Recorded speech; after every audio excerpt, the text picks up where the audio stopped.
হযরতে মাইজ ইবনে মালিক নামে একজন সাহাবী জিনা করছে। আল্লাহর নবীর কাছে এসে বলছি, ইয়া রাসূলুল্লাহ কাদ জানাইতু, আমি জিনা করে ফেলেছি।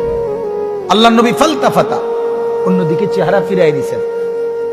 আবার তিনি বললেন ওইদিকে ফিরে গিয়ে, ইয়া রাসূলুল্লাহ আমি জিনা করেছি। নবীজি আবার চেহারা আরেক দিকে ফিরাই নিলেন। উনি আবার বললেন, ইয়া রাসূলুল্লাহ আমি জিনা করে ফেলেছি, আমাকে শাস্তি দেন, আমার উপরে হদ শরীয়তের বিধান কায়েম করেন, আমার আখিরাত পরিষ্কার করে দেন, আমার আখিরাত বরবাদ হয়ে যাবে নাই তো। আমি এখন ফয়সালা বিচার মানতে রাজি, আমার রায় এখন করে দেন। আল্লাহর নবী সাল্লাল্লাহু আলাইহি সাল্লাম তিনবারের পরে সাহাবীদেরকে বললেন, খোঁজ নাও সত্যি কিনা। খোঁজ নিয়ে দেখছে সত্যি ঘটনা।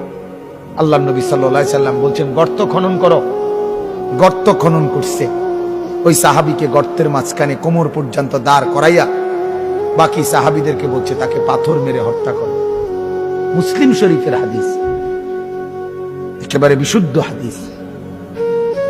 যখন পাথর মেরে হত্যা করছে, তখন পাথরের আঘাতের কারণে ওনার শরীর থেকে রক্তের ছিটা একজন সাহাবীর গায়ে আয়সা লাগছে। ওই সাহাবী তখন একটু বিরক্ত হয়েছে। বিরক্ত হইয়া বলছে, আহ, এক নাফরমানের রক্ত লাগলো, এক বদকারের রক্ত গায়ে লাগলো, তো মানে এরকম একটা বিরক্তি দেখাইছে। সাথে সাথে আল্লাহর নবী সাল্লাল্লাহু আলাইহি ওয়াসাল্লাম নবীজি বললেন, হে সাহাবী তুমি এটা কি বললা? কি বললা? আমার এই মায়েজ গোটা পৃথিবী যা জানতো না, নিজের অপরাধ নিজে স্বীকার করে, নিজের শাস্তি নিজে গ্রহণ করে তওবা করছে। এটাই তো তার শ্রেষ্ঠতম তওবা। আখিরাতের ভয়ে নিজেকে শাস্তির সামনে পেশ করে দিছে।